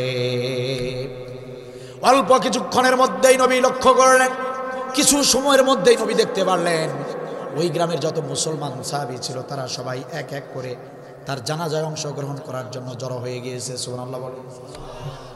বেশ কিছু মুসলমানরা তার বাড়িতে জমায়েত হয়েছে। নবী এটা দেখার পরে নবী তাদের কাছে এসে বললেন, সাহাবীরা আমার, তোমাদের বাড়ি এই গ্রামে, তোমাদের সঙ্গে আমার কিছু কথা আছে, মনোযোগ দিয়ে শোনো। সমস্ত সাহাবীরা বিনয়ের সঙ্গে নবীর সামনে দাঁড়িয়ে গেলেন। নবী বললেন, সাহাবীরা আমার শোনো, ও সাহাবীরা আমার, এই যে দেখো আমার সামনে খাটিয়ার উপরে যে লাশটাকে শোয়ানো হয়েছে, এই সাহাবী আমার হাতে হাত রেখে কালেমা পড়ে মুসলমান হয়েছিল। আমি তার মৃত্যুর খবর শুনে তার জানাজার ইমামতি করতে এসেছি অনেক দূর থেকে, কিন্তু সমস্যা হলো আমি এর বাড়িতে আসতে আসতে খবর পেলাম এ নাকি জীবনে ভালো কোনো আমল করে নাই। ও আমার সাহাবীরা, তোমাদের প্রতিবেশী এ মৃত্যুবরণ করেছে, লাশ হয়ে শুয়ে আছে, জীবনে নাকি কোনো ধরনের ভালো কাজ করে নাই। অনেকেই বলেছে আমাকে, কয়েকজন আমাকে বলেছে, নবী তার জানাজা নামাজ আপনি পড়াবেন না, আবু বকরকে দিয়ে পড়ান, উমরকে দিয়ে পড়ান, কাকে দিয়ে পড়াবেন পড়ান, আপনি একজন জান্নাতি নবী হয়ে একজন জাহান্নামী ব্যক্তির জানাজা পড়াবেন না। ওরে আমার সাহাবীরা শোনো, আমি এসেই শুনলাম ও জাহান্নামে চলে যাবে, জীবনে ভালো কোনো আমল করে নাই, এজন্য আমাকে সবাই নিষেধ করেছে, তার জানাজা নামাজ পড়ানোর ব্যাপারে নিষেধ করেছে। ও আমার সাহাবীরা, আমি তোমাদের কাছে জানতে চাই, তোমাদের কাছে একটা প্রশ্ন করতে চাই, এখানে যারা উপস্থিত আছো, ও সাহাবীরা আমার, তোমাদের ভিতরে এমন একজন কি নাই, এমন একজন ব্যক্তি এখানে কি নাই আমার এই মৃত সাহাবী তার জীবদ্দশায় একটা ভালো কাজ করেছে, একটা ভালো কাজ করেছে এমন সাক্ষী দিতে পারবা, একটা ভালো কাজের সাক্ষী দিতে পারবা এমন ব্যক্তি এখানে কেউ আছো নাকি? একটা ভালো কাজের সাক্ষী শুধু আমাকে দাও, একটা ভালো কাজের সাক্ষী শুধু আমাকে দাও। কে আছো, কে আছো সাহাবী? একজন সাহাবী একটু বলো, কে আছো এমন একটা ভালো কাজের সাক্ষী দিতে পারবা এমন কেউ আছো নাকি?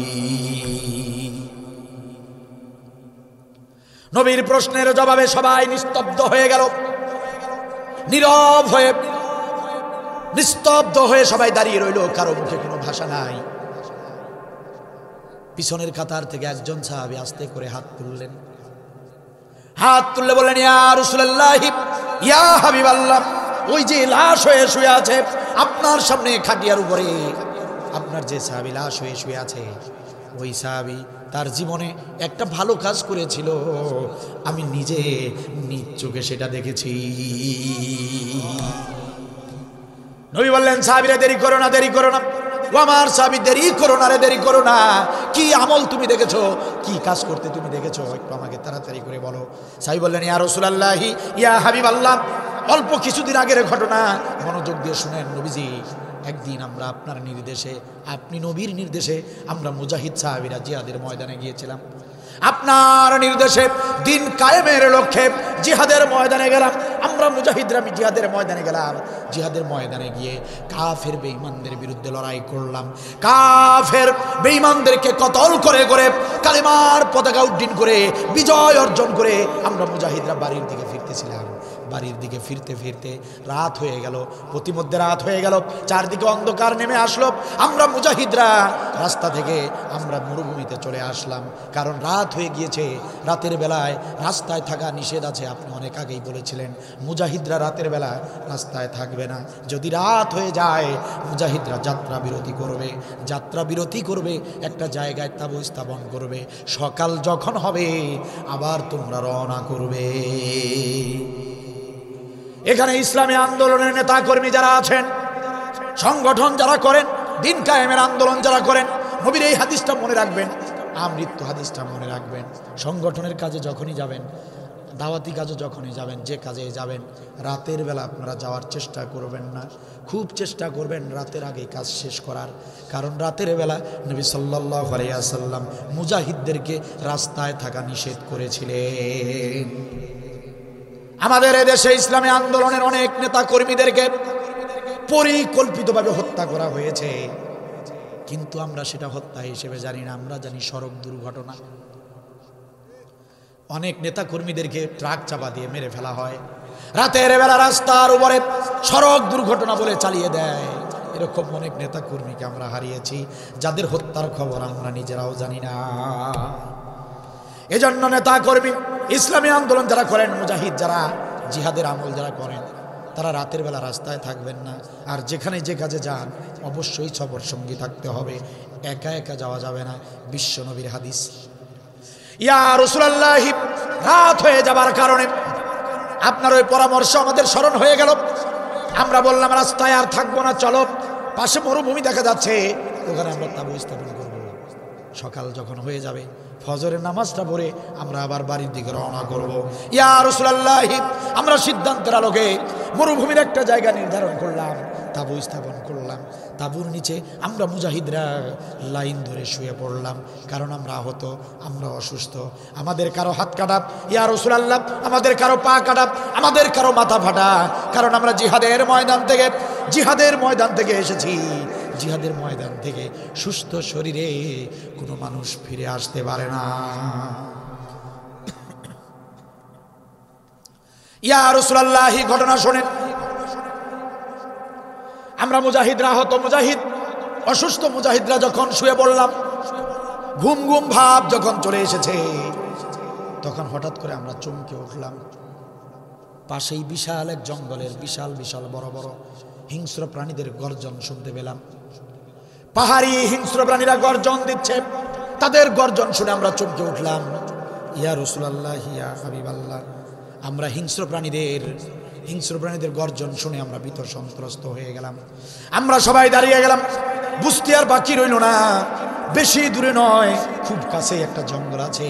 আর সেই জঙ্গলে হিংস্র প্রাণীরা ডাকতেছে, আমাদের শরীরের গন্ধ পেয়ে যদি তাঁবুর ভিতরে ঢুকে যায়, যদি তাঁবুর ভিতরে ঢুকে যায় আমাদেরকে ছিঁড়ে ছিঁড়ে খাবে, বাঁচার তো কোনো উপায় থাকবে না। আমরা বড় বেকায়দায় পড়ে গেলাম, ইয়া রাসূলুল্লাহ কেমনে বাঁচবো, বাঁচার তো কোনো উপায় নাই। হিংস্র প্রাণীরা খুব দ্রুতই আমাদের তাঁবুর ভিতরে ঢুকে পড়বে আর আমাদেরকে ছিঁড়ে ছিঁড়ে খাবে, বাঁচার কোনো উপায় না পেয়ে আমরা আল্লাহর দরবারে দুহাত তুলে আল্লাহর দরবারে সাহায্য চাইলাম, আল্লাহর কাছে দোয়া করলাম, রব্বুল আলামিন, ইয়া রব্বুল আলামিন, আমরা তোমার বিশ্ব নবীর মুজাহিদ সাহাবী কাফের বেঈমানদের বিরুদ্ধে লড়াই করে বিজয় অর্জন করে বাড়ির দিকে ফিরতেছি। আল্লাহ গো, তুমি সবই জানো রব্বুল আলামিন। আমরা হয়তো মানুষ তাবু স্থাপন করে শুয়ে পড়েছি, বুঝতে পারি নাই পাশে জঙ্গল আছে। অন্ধকার হবার কারণে আমরা বুঝতে পারি নাই সেখানে জঙ্গল আছে, হিংস্র প্রাণী আছে, আমরা সেটা বুঝতে পারি নাই। রব্বুল আলামিন, বাঁচার তো উপায় নাই। আমরা তোমার মুজাহিদ বান্দা, আল্লাহ গো রব্বুল আলামিন, মেহেরবানি করে আমাদের জন্য আপনি একজন সাহায্যকারী পাঠিয়ে দিন। ইয়া রাসূলুল্লাহ, আল্লাহর কাছে দোয়া করলাম, আল্লাহ আপনি একজন সাহায্যকারী পাঠিয়ে দিন। আমরা দোয়া করতে দেরি হয়েছে, দোয়া কবুল করতে আল্লাহ দেরি করেন নাই, সুবহানাল্লাহ বলেন। আমরা দোয়া মুনাজাত শেষ করে তাকিয়ে দেখি আমাদের তাঁবুর ভিতরে একজন যুবক প্রবেশ করেছে, সুবহানাল্লাহ বলেন। একজন অচেনা যুবক তাঁবুর ভিতরে ঢুকেছে, আমাদের সামনে এসে ডাক দিয়ে বলল, কে তোমরা, কি তোমাদের পরিচয়, কোথা থেকে এসেছো আর কোথায় বাজাচ্ছ, বলো তোমাদের পরিচয় কি, কার অনুমতি নিয়ে তুমি আমার বাড়ির সামনে মরুভূমিতে তোমরা তাঁবু স্থাপন করেছো, বলো তোমাদের পরিচয় কি। আমরা বললাম, ওহে যুবক, আমাদের তেমন বড় কোনো পরিচয় নাই, আমাদের পরিচয় হলো আমরা বিশ্ব নবীর মুজাহিদ সাহাবী, কাফের বেঈমানদের বিরুদ্ধে লড়াই করে বিজয় অর্জন করে বাড়ির দিকে ফিরতেছি। ইয়া রাসূলুল্লাহ, আমরা যখন এই পরিচয় দিলাম, এই পরিচয় যখন ওই যুবককে দিলাম, যুবক মুস্কি হাসি দিল, মুস্কি হাসি দিয়া বলল, ও বিশ্ব নবীর সাহাবীরা, ও মুজাহিদ সাহাবীরা, ভয় পেও না, চিন্তা করো না, তোমরা যে নবীর হাতে হাত রেখে কালেমা পড়ে ইসলাম গ্রহণ করেছ, আমি নগণ্য গুনাহগারে গোলাম সেই নবীর হাতে হাত রেখে কালেমা পড়ে ইসলাম গ্রহণ করেছি। চিন্তা করো না রে মুজাহিদ সাহাবীরা, ও মুজাহিদ সাহাবীরা, চিন্তা করো না, তোমাদের দোয়া মুনাজাত আমি শুনেছি, তোমরা বড় ভয় পেয়েছো, হিংস্র প্রাণীরা যদি তোমাদের তাঁবুর ভিতরে যদি ঢুকে যায়। সাহাবীরা রে, ও বিশ্বনবীর মুজাহিদরা, চিন্তা করো না, আমি অধম গুনাহগার, আমি জীবনে কোনো ভালো কাজ জীবনে করতে পারি নাই, নবীর বাড়ি দূরে হবার কারণে ঘন ঘন নবীর কাছেও যেতে পারি নাই, বড় আমলদারও হতে পারি নাই, জীবনে ভালো আমল করছে কিনা আমার জানা নাই। ও বিশ্বনবীর সাহাবীরা, বিশ্বনবীর মুজাহিদরা, আজকে একটা ভালো কাজ করার সুযোগ পেয়ে গেছি, আজকে এই সুযোগটা আমি হাতছাড়া করব না। ও বিশ্বনবীর মুজাহিদরা, আমি এতটুকু ভালো করে জানি, আসমানের নিচে আর জমিনের উপরে মুজাহিদ সাহাবীদের সম্মান আর মর্যাদা আল্লাহ তাআলার কাছে সবচেয়ে বেশি। আর তোমরা আমার এলাকায় এসেছো, আমার মরুভূমিতে, আমার এলাকায়, আমাদের মরুভূমিতে তোমরা স্থান নিয়েছো, তাঁবু স্থাপন করেছ, আজকে সারাটা রাত আমি তোমাদেরকে পাহারা দিব, তোমরা নাক ডেকে সারা রাত ঘুমাও। ইয়া রাসূলুল্লাহ, আমরা যুবককে না করলাম না রে যুবক, না, যুবক আমাদের কথা মানলো না, আমাদেরকে জোর করে ধরে ধরে শোয়া দিল, আমরা শুয়ে পড়লাম। নবীজি, আমরা শুয়ে পড়লাম, ওই যুবক হাতে একটা লাঠি নিল, লাঠি হাতে নিয়ে তাঁবুর চারপাশে ঘুরতে লাগলো, পাহারা দিতে লাগলো, আর হিংস্র প্রাণীদেরকে বলতে লাগলো, ও জঙ্গলের হিংস্র প্রাণীরা, ও জঙ্গলের হিংস্র প্রাণীরা, খবরদার, বিয়াদবি করবি না, তোরা তো জানিস না কারা এসেছে, আমাদের এলাকায় কারা এসেছে তোরা তো চিনিস না, এরা হলো বিশ্বনবীর মুজাহিদ সাহাবী, দিন কায়েমের জিহাদের ময়দানে কাফেরদের সঙ্গে লড়াই করে বিজয় অর্জন করে ফিরেছে, তোরা তো এদেরকে চিনিস না, আসমানের নিচে আর জমিনের উপরে আল্লাহর কাছে এদের মর্যাদা সবচেয়ে বেশি। ওরে জঙ্গলের হিংস্র প্রাণীরা, খবরদার, গর্জন দিবি না, গর্জন দিবি না, তোরা গর্জন দিলে মুজাহিদরা ঘুমাতে পারবে না। গর্জন দিবি না রে, গর্জন দিবি না। যদি খুব বেশি খিদে লেগে যায় তবে চলে আয়, আমার গোশত মাংস খেয়ে যা, কিন্তু খবরদার মুজাহিদ সাহাবীদের ঘুমের ভিতরে বিরক্ত করবি না। আমরা শুয়ে শুয়ে শুনতে পেলাম ওই যুবক এভাবে হিংস্র প্রাণীদেরকে ধমকাচ্ছে। হিংস্র প্রাণীরা এই যুবকের বক্তব্য শুনে এক নিমিষেই তারা চুপ হয়ে গেল। সুবহানাল্লাহ বলেন। কখন যে আমরা ঘুমিয়ে পড়লাম টের পাই নাই। ফজরের ওয়াক্তে আমরা জাগ্রত হলাম। আমরা মুজাহিদরা জেগে তাবু থেকে বের হয়ে দেখলাম তাবুর চারপাশে তখন পর্যন্ত ওই যুবক পাহারা দিচ্ছে, হেঁটে হেঁটে তখন পর্যন্ত আমাদেরকে পাহারা দিচ্ছে। ইয়া রাসূলুল্লাহ, ইয়া হাবিবাল্লাহ, যে যুবকটা সারাটা রাত দিন কায়েমের এই সৈনিকদেরকে পাহারা দিয়েছিলেন, যে যুবকটা আমাদেরকে পাহারা দিয়েছিলেন, ওই যুবক আর কোনো যুবক নয়, ওই যে আপনার সামনে খাটিয়ার উপরে লাশ হয়ে শুয়ে আছেন যিনি, সেই রাতের পাহারাদার ছিলেন তিনি। নবী সাল্লাল্লাহু আলাইহি ওয়াসাল্লাম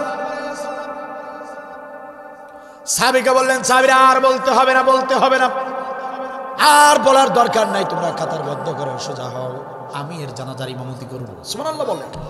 নবী সাল্লাল্লাহু আলাইহি ওয়াসাল্লাম নিজে জানাজার ইমামতি করলেন। কোন ব্যক্তি? যে ব্যক্তি জীবনে নামাজ, রোজা, হজ, যাকাত কোনো আমল করে নাই, নবী নিজে জানাজার ইমামতি করলেন।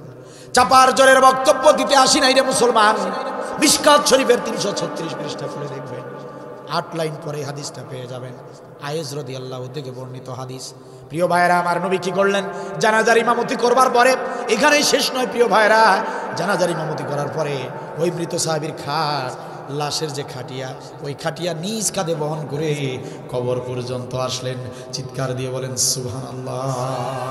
ও আমার কুড়িগ্রাম জেলার মুসলমানেরা, শুধু বহনই করলেন না, খাটিয়া নামাবার পরে নবী নিজে কবরে নেমে গেলেন। নবী নিজে কবরে নামলেন। ওই সুন্দর ওই মৃত ব্যক্তির সাহাবীর লাশটা আপনার আমার জান্নাতি নবী নিজ হাতে লাশটা নিজ হাতে যত্ন করে কবরে নামালেন। এখানেই শেষ নয়। আরে জিহাদের আমল কারে বলে?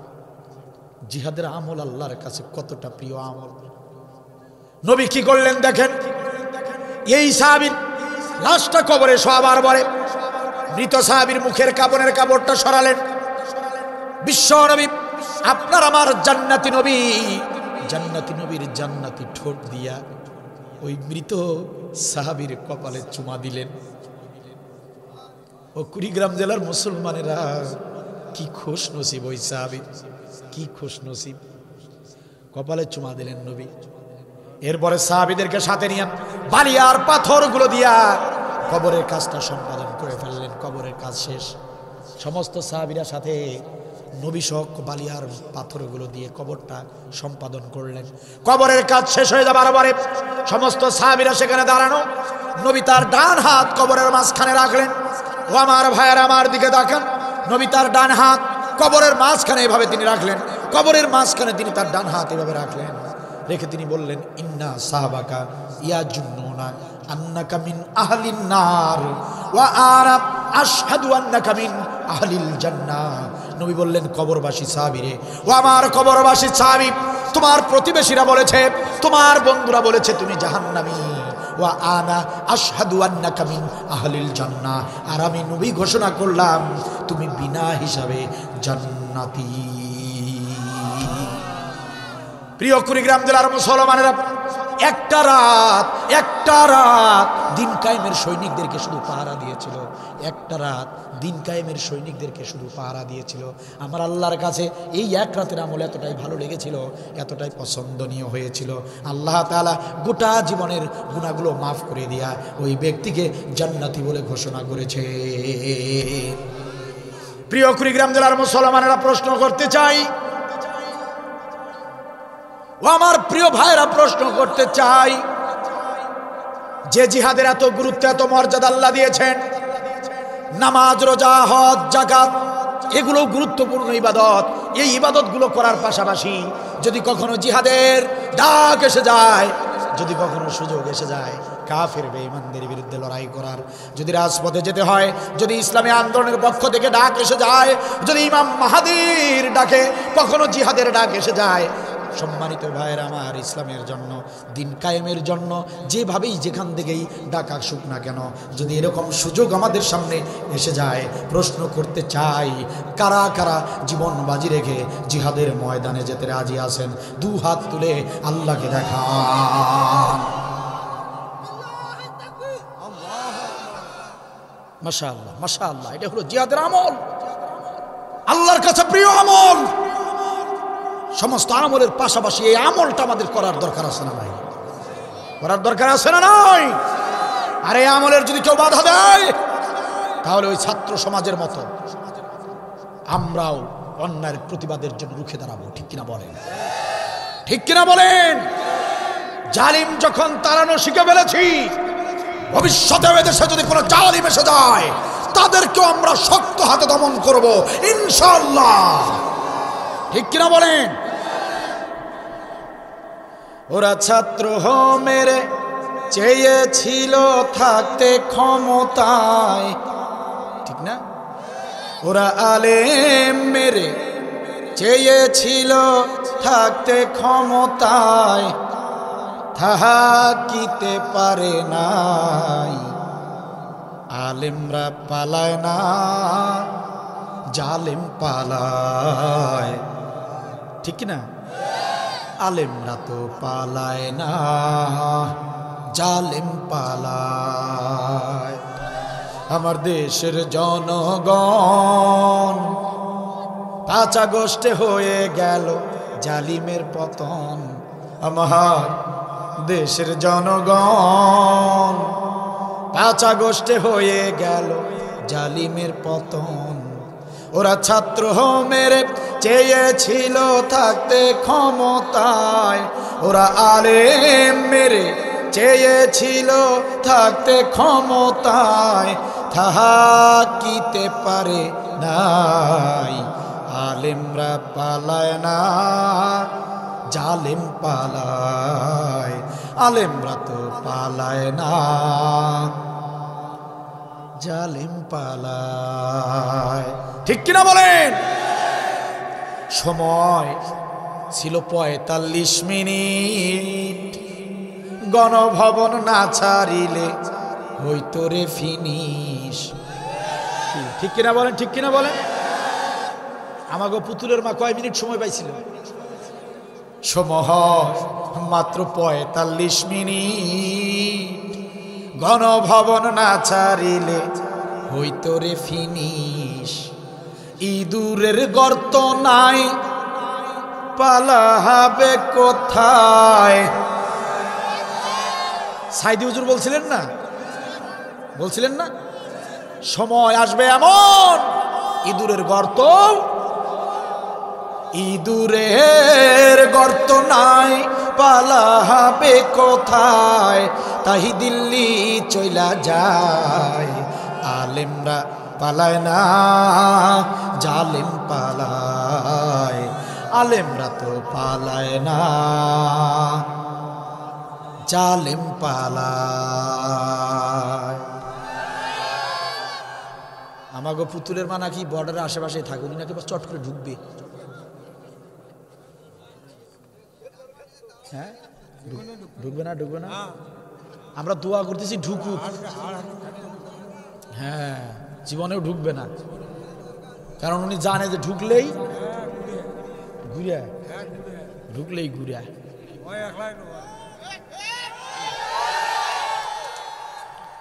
সম্মানিত ভাইরা, আমরা জানি যে উনি আসবেন না চট করে। কেন? যে উনি যা বলেন তা করেন না, আর যা করেন সেটা বলেন না। উনি হলো সেই পুতুলের মা হাসিনা। কথা বলেন না কেন? তবে আমরা একটা মোটামুটি একটা সিদ্ধান্ত নিয়েছি যে উনি আসতেছে, তো আসলেন না চট করে, তো আর ঢুকলেন না, তো দেশটাকে একটু সাজিয়ে নেই, বিচার ব্যবস্থা একটু চাঙ্গা করে নেই, এরপরে আমরাই এই মৌলবীরাই চট করে একদিন হিন্দুস্তান থেকে ওনাকে বাংলাদেশে আনবো ইনশাআল্লাহ। আমরা পুতুলের মাকে বলে দিতে চাই, বর্ডার তো আর বেশি দূরে না, তাই না? বাড়ি কাঁদছে না, পুতুলের মা বর্ডারের আশেপাশেই থাকে, একটু ওনাকে জানায় দিই। পুতুলের মা শোনেন, আমরা একদিন ঠিকই চট করে আপনাকে এই বাংলার জমিনে আনবই ইনশাআল্লাহ। কিন্তু আপনার ভয়ের কোনো কারণ নাই। আপনাকে আমরা মিথ্যা রায় দিয়ে, মিথ্যা সাক্ষী দিয়ে ফাঁসিতে ঝুলাবো না। আপনার প্রতি আমরা সুবিচার করব। আমরা সত্য সাক্ষী দিয়ে সুবিচার করে আপনাকে ফাঁসিতে ঝুলাবো ইনশাআল্লাহ। আপনাকে এই বাংলাদেশের কম দামি দড়িতে ফাঁসিতে ঝুলাবো না। আপনাকে আমরা পাকিস্তান থেকে দড়ি কিনে পাকিস্তানের দড়ি দিয়ে আপনাকে ফাঁসিতে ঝুলাবো। আপনাকে সংসদ ভবনের সামনে, দিবালোকে সংসদের সামনে আপনাকে ফাঁসিতে ঝুলাবো ইনশাআল্লাহ। সেই দিন আপনাকে বাঁচানোর মতো কেউ থাকবে না, কেউ থাকবে না। কারা কারা রাজি আছেন দুহাত তুলে আল্লাহকে দেখেন।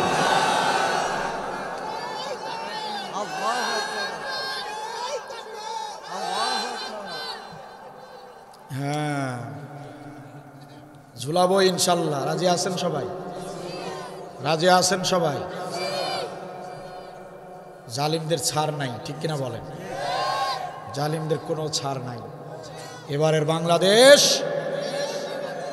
বলেন বলেন, এবারের বাংলাদেশ যারাই গাদ্দারি করবা, যারা ইসলামের বিরুদ্ধে, আলেমদের বিরুদ্ধে বক্তব্য দিবা, দেওয়া শুরু হয়েছে, দেয়া কিন্তু শুরু হয়েছে। চিনে রাখুন, ওই নেতাদেরকে চিনে রাখুন। যেখানে পাবেন সেখানে গণদোলাই হবে। ইসলামের বিরুদ্ধে যারাই বক্তব্য দিবে, বুঝি না সেটা বিএনপি, বুঝি না সেটা জামাত, বুঝি না সেটা আওয়ামী লীগ, ইসলামের বিপক্ষে কথা বললেই ছাড় নাই, ছাড় হবে না। ছাত্রদের মতো আমরাও রুখে দাঁড়াবো। কারা কারা রাজি আছেন? শেষবারের মতো দুহাত তুলে আল্লাহকে দেখা। আল্লাহ কবুল করুন। যে যুবকরা আয়োজন করেছেন, অন্তরস্থল থেকে কৃতজ্ঞতা জানাই। যারা ধৈর্য ধরে শুনলেন, আপনাদের জন্য আমি প্রাণ খুলে দোয়া করছি। গান নাই, ফান নাই, কমেডি নাই, হাসাহাসি নাই, কত ধৈর্য ধরে আলোচনাগুলো শুনলেন। আল্লাহ আপনাদের ইহকালীন এবং পরকালীন কল্যাণ দান করুন। এই মঞ্চে কথা বলতে গিয়ে বাধাপ্রাপ্ত হয়েছিলাম, ঠিক কিনা বলেন? সেই যুবকরা আজকে মাহফিল সফল করে প্রমাণ করে দিল, প্রমাণ করে দিয়েছে। যুবকরা প্রমাণ করে দিয়েছে ইসলামের বিজয়ী শেষ পর্যন্ত হয়। ইসলামের বিজয় কেউ ঠেকাতে পারে না। ইসলামের বিজয় হবেই। আজকে যারা নির্যাতিত, আগামীকাল তারাই দিবে নেতৃত্ব। এটাই মাহফিলটাই সেটার প্রমাণ, ঠিক কিনা বলেন? যুবকদেরকে কৃতজ্ঞতা জানাচ্ছি। এই যুবকদের সঙ্গে যারা ছিলেন, সহযোগিতা করেছেন, তাদের জন্য প্রাণ খুলে দোয়া করছি। তরুণ যুবকদেরকে আল্লাহ তাআলা আলীর মতো, খালিদের মতো বীর সেনানী বানায় দিন, 5 ওয়াক্ত নামাজি বানায় দিন, ইসলামী আন্দোলনের বীর সেনানী বানায় দিন। সবার জন্য দোয়া করছি। সবার জন্য দোয়া করে আপনাদেরকে শুভেচ্ছা জানিয়ে আলোচনা শেষ করছি। 2-1 মিনিট কথা হলে হতে পারে, তারপর মোনাজাত হবে। মোনাজাত না দিয়ে কেউ যাবেন না ইনশাআল্লাহ। মা বোনদের ব্যাপারে বলবো, মা বোনেরা মন খারাপ করবেন না। যে আলোচনা